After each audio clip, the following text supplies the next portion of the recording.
नमस्कार, मेरा नाम है मनु पवार। ये केवल संयोग नहीं हो सकता कि जिस जिस राज्य में बीजेपी ने एंट्री की वहां किसी न किसी बहाने हिंदू मुस्लिम सेंटिमेंट को हवा देने की कोशिशें हुई हैं। वैसे बीजेपी की आइडियोलॉजी के लोग और उसके समर्थक इसे अपनी राजनीतिक ताकत मानते हैं। बीजेपी को अपना विस्तार करने में उसका राजनीतिक हिंदुत्व वाला एजेंडा बड़ा मददगार रहा है। हालांकि बहुत से लोगों को उसमें हिंदुत्व की भलाई से ज्यादा मुस्लिम विरोध का सुर ज्यादा नजर आता है। जैसे चुनावी राज्य असम को ही देख लीजिए, जो कि भीषण तरीके से पोलराइज्ड हो चुका है। लेकिन असम की एक चुनावी रैली में केंद्रीय गृह मंत्री अमित शाह का एक बयान सुनकर बड़ी हैरानी हुई। शाह जी को असम में हर जनजातीय परिवार को एक गाय और एक भैंस देने का वादा करना पड़ा। आसाम के हर जिले में एक बहुत बड़ी डेयरी और हर ट्राइब के घर में एक गाय और एक भैंस देने का काम भारतीय जनता पार्टी करेगी। समझ रहे हैं आप, बात गाय भैंस तक पहुंच गई है। और जब चुनाव में गाय भैंस की बात होने लगे तो समझ लीजिए कि 5 साल आप चाहे कितना भी हिंदू मुसलमान कर लें, कितना भी घुसपैठिए चिल्ला लें, आम लोगों के लिए घर गृहस्थी चलाने और रोजगार के सवाल किसी न किसी रूप में सामने आ ही जाएंगे। आपको उन्हें एड्रेस करना ही पड़ेगा। इसीलिए ये देखना बड़ा दिलचस्प है और ये अच्छा संकेत भी है कि भीषण हिंदू मुस्लिम वाली प्रचंड पॉलिटिक्स के प्रकोप में आए असम में बीजेपी को हर ट्राइबल फैमिली को गाय भैंस देने की घोषणा करनी पड़ी है। आसाम के हर जिले में एक बहुत बड़ी डेयरी और हर ट्राइब के घर में एक गाय और एक भैंस देने का काम भारतीय जनता पार्टी करेगी। वो तो गनीमत है कि अभी भी कुछ एक राज्य ऐसे बचे हुए हैं जो कि इस हिंदू मुस्लिम वाली राजनीति की चपेट में नहीं आ पाए, और उनमें सबसे प्रमुख है दक्षिण का राज्य तमिलनाडु। तमिलनाडु बीजेपी के लिए हमेशा से ही किसी गुत्थी की तरह रहा है, किसी रहस्य की तरह रहा है।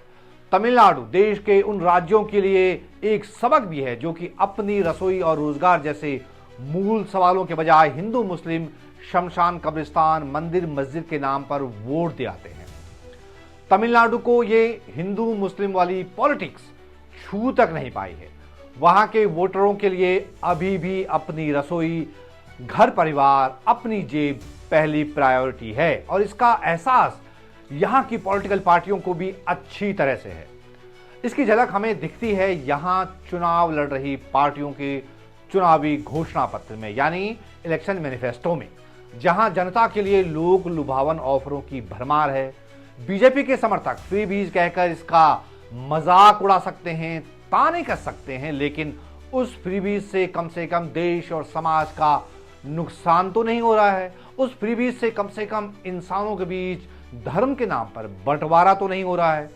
वो फ्रीबीज जनता के काम आ रहा है, उसकी रोजी रोटी चल रही है, घर चल रहा है, महिलाओं का सशक्तिकरण उससे हो रहा है। इस बार का तमिलनाडु चुनाव भी कुल मिलाकर रसोई पर आ गया है। जैसे सत्ताधारी डीएमके ने अपने घोषणा पत्र में एक बहुत ही दिलचस्प वादा किया है। आपने देखा होगा, कंज्यूमर प्रोडक्ट बेचने वाली कंपनियां अपने कस्टमर के लिए कूपन वाला आकर्षक ऑफर देती हैं। मतलब कूपन शेयर करो और अपनी जरूरत का सामान ले जाओ। इसी आइडिया को तमिलनाडु में डीएमके ने कॉपी कर लिया है। एमके स्टालिन के नेतृत्व वाली डीएमके का नया घोषणा पत्र ऐसी योजनाओं पर फोकस करता है जो कि सीधे लोगों के घर और रोजमर्रा की जिंदगी से जुड़ी हैं। घोषणा पत्र में सबसे खास स्कीम उन गृहिणियों के लिए है जो कि इनकम टैक्स नहीं देती हैं। उन्हें 8,000 रुपए का कूपन देने का वादा किया गया है। यह स्कीम पुराने तरीके की सब्सिडी या लोन की बजाय सीधे खरीदने की ताकत देती है।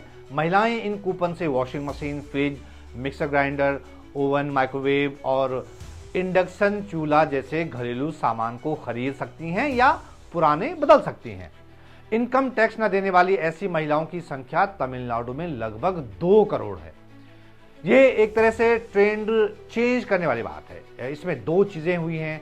आमतौर पर तमिलनाडु में पॉलिटिकल पार्टीज वोटरों को सामान बांटने की स्कीमें देती रही हैं, लेकिन डीएमके ने वोटर को कंज्यूमर में बदल दिया है। अब लोगों की पसंद को इंपॉर्टेंस दी गई है। दूसरी बात, घर गृहस्थी के बिना सैलरी वाले काम को भी इकोनॉमी का हिस्सा माना जा रहा है। मतलब गृहिणियों को सीधे एड्रेस किया गया है, जिनकी पूरी जिंदगी घर गृहस्थी में खप जाती। वैसे डीएमके के चीफ और मुख्यमंत्री एम.के. स्टालिन ने महिलाओं को कैश के बजाय 8,000 रुपए के कूपन वाली स्कीम लॉन्च करने के पीछे एक लॉजिक दिया है कि अगर हम पैसा देंगे तो लोग इसे दूसरी चीजों पर खर्च कर सकते हैं। कूपन ये सुनिश्चित करते हैं कि लाभ सही मकसद तक पहुंचे और गृहिणियों का बोझ कम हो। घोषणा पत्र में कामकाजी महिलाओं की जरूरतों को भी ध्यान में रखा गया है। इसके तहत राज्य भर में 1,000 चाइल्ड केयर सेंटर स्थापित करने का प्रस्ताव है। युवा महिलाएं और पहली बार वोट देने वाले भी इस रणनीति का महत्वपूर्ण हिस्सा हैं। तमिलनाडु में एक सरकारी स्कीम है जिसके तहत महिलाओं को हर महीने 1,000 रुपए दिया जाता है। डीएमके ने उसे बढ़ाकर 2,000 रुपए प्रतिमाह करने का वादा किया है।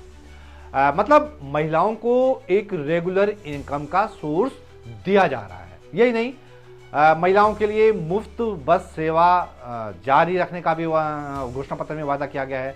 मुख्यमंत्री नाश्ता योजना का दायरा 8वीं क्लास तक बढ़ाने की बात भी कही गई है। डीएमके ने यह भी वादा किया है कि अगले 5 साल में 35 लाख कॉलेज स्टूडेंट्स को लैपटॉप दिए जाएंगे। इन योजनाओं के जरिए डीएमके गृहिणियों, कामकाजी महिलाओं और छात्रों को जोड़कर एक बड़ा लाभार्थी नेटवर्क तैयार कर रही है। ये कदम एक बड़े राजनीतिक आकलन को भी दिखाता है, क्योंकि तमिलनाडु में अब महिला वोटर बहुमत में है। तमिलनाडु की जो सबसे ताजा वोटर लिस्ट है उसमें तमिलनाडु में महिला वोटरों की संख्या है 3 करोड़ 24 लाख और पुरुष वोटरों की संख्या है 3 करोड़ 11 लाख। यानी पुरुषों के मुकाबले 13 लाख महिला वोटर ज्यादा हैं। इससे पता चलता है कि तमिलनाडु की राजनीति में महिलाओं की अहमियत लगातार क्यों बढ़ रही है। लेकिन सिर्फ सत्ताधारी डीएमके ने ही फ्रीबीज के हथकंडे अपनाए हों, ऐसा नहीं है। जिस एआईएडीएमके के साथ तमिलनाडु में बीजेपी का गठबंधन है, वो भी इस मामले में पीछे नहीं है। एआईएडीएमके ने तमिलनाडु के करीब 2 करोड़ 22 लाख राशन कार्ड धारकों को मुफ्त रेफ्रिजरेटर देने का वादा किया, मतलब फ्रिज देने का वादा किया है। राशन कार्ड धारकों को हर साल 3 मुफ्त एलपीजी सिलेंडर दिए जाएंगे। महंगाई से राहत देने के लिए परिवारों को एक बार में 10,000 रुपए की मदद भी दी जाएगी। महिलाओं के लिए मंथली जो सहायता योजना है उसे 1,000 से बढ़ाकर 2,000 करने का भी वादा किया गया है। सिटी बसेस में महिलाओं के बाद अब पुरुषों के लिए भी बस यात्रा फ्री की जा रही है।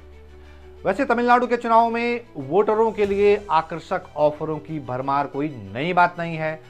तमिलनाडु की राजनीति लंबे समय से फ्रीबी मॉडल पर आधारित रही है। एम करुणानिधि के 2006 के चुनाव में 2 रुपए किलो चावल, मुफ्त रंगीन टीवी और गैस चूल्हा देने के वादे से इस परंपरा की शुरुआत हुई थी, जिसे बाद में जयललिता ने मिक्सर ग्राइंडर, फैन और दूसरी स्कीमों के जरिए आगे बढ़ाया। अब 2026 में 23 अप्रैल को होने वाले तमिलनाडु विधानसभा चुनाव में पार्टियों के घोषणा पत्र में कल्याणकारी वायदे ही सबसे ज्यादा हावी हैं। तो इस तरह 23 अप्रैल को होने वाले चुनाव से पहले डीएमके और एआईएडीएमके के बीच महिलाओं के वोट के लिए कड़ी टक्कर है। दोनों पार्टियां स्पष्ट रूप से महिलाओं और गृहिणियों को टारगेट कर रही हैं, जो कि तमिलनाडु की चुनावी राजनीति में फ्रीबी वॉर का हिस्सा बन गई हैं। लेकिन 8,000 रुपए का कूपन हो या फ्रीज की बात हो, एक बात साफ है और वो ये कि तमिलनाडु का 2026 का ये विधानसभा चुनाव, उसकी जो असली लड़ाई है वो रसोई के इर्द गिर्द लड़ी जा रही है।